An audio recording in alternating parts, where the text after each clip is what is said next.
Informasi terkini dari pemeriksaan perdana Roy Suryo CS usai ditetapkan sebagai tersangka pencemaran nama baik kasus tudingan ijazah palsu Jokowi. Kita sapa jurnalis Kompas TV Fedriska Ananda dan juru kamera Ganiar Febrian di Mapolda Metro Jaya. Fedriska, apa informasi terkini dari pemeriksaan Roy Suryo CS di Mapolda Metro Jaya? Ya, Audrey, selamat petang. Pemeriksaan Roy Suryo dan juga kawan-kawan pada hari ini merupakan pemeriksaan perdana sebagai tersangka, di mana sebelumnya Polda Metro Jaya juga sudah menetapkan 8 orang tersangka yang tadi juga sempat disinggung sudah dibagi menjadi 2 klaster sesuai dengan peran masing-masing. Namun untuk klaster pertama ini yakni Roy Suryo, kemudian ada Rizmon Sianipar dan juga Dr. Tifa Fauziah yang tadi tiba di Polda Metro Jaya pada pukul 10 waktu Indonesia Barat, artinya hingga saat ini sudah hampir 6 jam ya, Roy Suryo dan juga kawan-kawan sudah diperiksa oleh penyidik Polda Metro Jaya.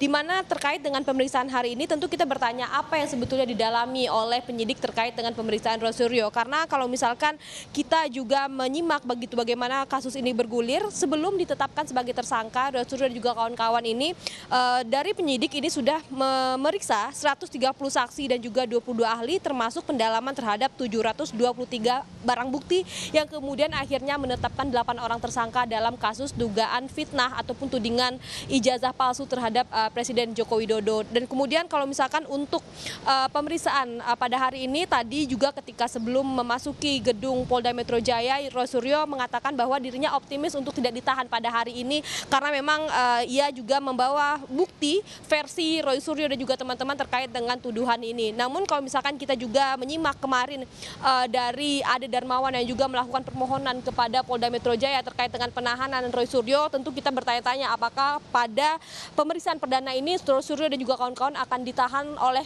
penyidik atau tidak. Tentu kita juga akan melihat bagaimana berjalannya pemeriksaan pada hari ini. Namun yang perlu kita ketahui adalah kalau misalkan berdasarkan pasal 19 ayat 2 KUHP terkait dengan penahanan terhadap seseorang yang berstatus tersangka ini dapat dilakukan penjemputan paksa apabila memang seseorang ini mangkir dari panggilan selama 2 kali. Jadi memang untuk pemeriksaan perdana ini tampaknya Roy Suryo juga kawan-kawan tampaknya kooperatif untuk memenuhi panggilan dari penyidik, dan kemudian bagaimana juga nanti pemeriksaan ini berjalan kita akan menunggu ketika nanti Roy Suryo dan juga kawan-kawan akan memberikan keterangan resmi kepada kami. Terima kasih laporannya Fedriska Ananda, jurnalis Kompas TV. Hingga saat ini Roy Suryo CS yang sudah ditetapkan sebagai tersangka masih diperiksa penyidik Mapolda Metro Jaya.